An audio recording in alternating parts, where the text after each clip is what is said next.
Hello mga bebs, at kanina nga ay pumunta ako sa supermarket at ibinalik ko yung nabili kong pangkulay ng buhok at nakalagay ay May 2024 na. Kaya pinapalitan ko agad at pinalitan naman din nila agad. At baka mamaya maagnas yung ulo ko dahil expired na pala siya.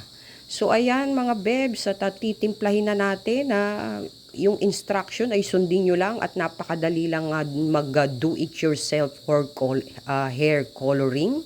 Kaya ako ay mag-do it yourself na lang mga bebs dahil medyo mahal din pagka nagpa-parlor pa ako. So ang pinili ko yung mukha ni Solen na hopefully pagkatapos ko magkulay ay kamukha ko na siya.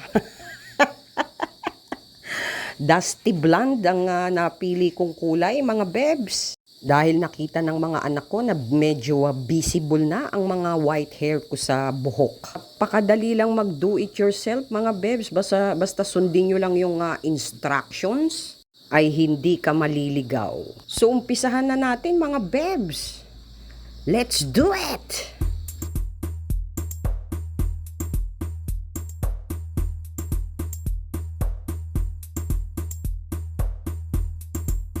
Mahirap magkulay sa sarili mo mga bebs kasi nakakangalay sa kilikili at sa mga braso.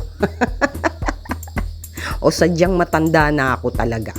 Kaya mabilis nang mamanhid ang aking mga braso at mangalay. Pero kailangan mong tiisin para sa for the tipid.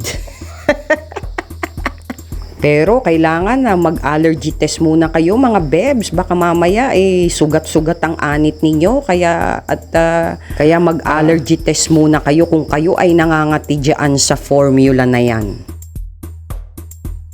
So lagyan na natin ng supot ang ating buhok at after 1 hour ay pwede na siyang banlawan. So after 1 hour mga bebs, ito ang itsura niya. So malalaman natin yan kasi basa yan.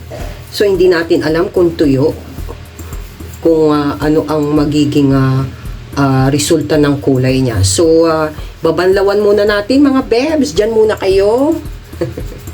So, nabanlawan ko na siya mga bebs at naglagay na rin ako ng keratin. Kamukha ko na ba si Solen?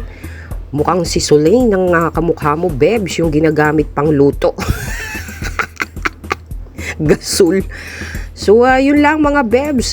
Thank you for watching and sumain nyo ang kapayapaan at ang pagpapala ng Diyos. Good vibes. Bye-bye.